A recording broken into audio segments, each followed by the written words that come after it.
C'était en 2017, donc j'avais dans la vingtaine par là, à peu près. Salut, moi c'est Edouard et je suis CTO chez iFlow. Moi je manage l'équipe des développeurs, donc on est une équipe de 8 personnes et en gros notre quotidien c'est d'améliorer et de maintenir l'ensemble des applications qu'on a. Donc on a un panel de sites web et d'applications mobiles qu'on souhaite améliorer au quotidien. J'ai fait une école d'ingé en prépa intégrée qui s'appelle l'ESEO à Angers. Et en 5e année de cette école d'ingé, je suis parti à Hong Kong pour faire un échange et obtenir un bidiplôme. Alors je suis arrivé en tant que développeur donc en 2017 et j'ai fait une année en tant que développeur où on était une toute petite équipe, on était encore une quinzaine à l'époque, on n'était que 2 devs, donc il y avait l'ancien CTO et moi-même. Et puis au bout d'un moment, l'ancien CTO a décidé de partir. Et donc là, c'est un petit peu imposé un choix. Claire et Idriss ont choisi de me faire confiance et donc de me proposer ce poste que j'ai accepté évidemment. Et depuis, le poste il a continuellement changé au fur et à mesure que l'équipe grossit, que l'entreprise grossit. Les challenges et le quotidien est différent. Et c'est aussi ce qui maintient aussi un peu l'attrait pour ce poste.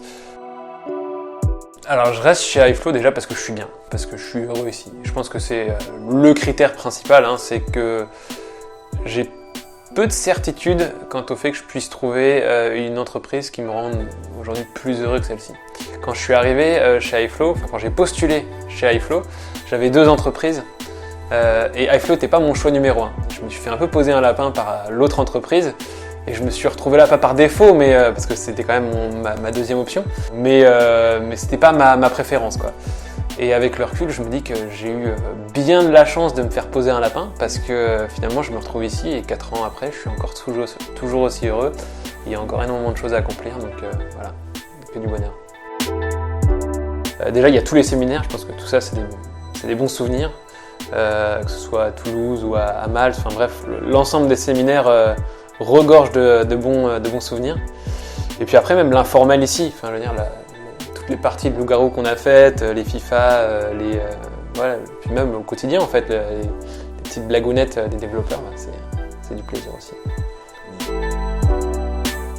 La bienveillance, sans hésitation, la bienveillance, parce que c'est ouf quoi. C'est une valeur qui est incarnée par chacun d'entre nous ici et c'est ce qui fait que les gens s'apprécient, se veulent du bien et c'est un cercle vertueux quoi. Du coup, ça rend le quotidien facile.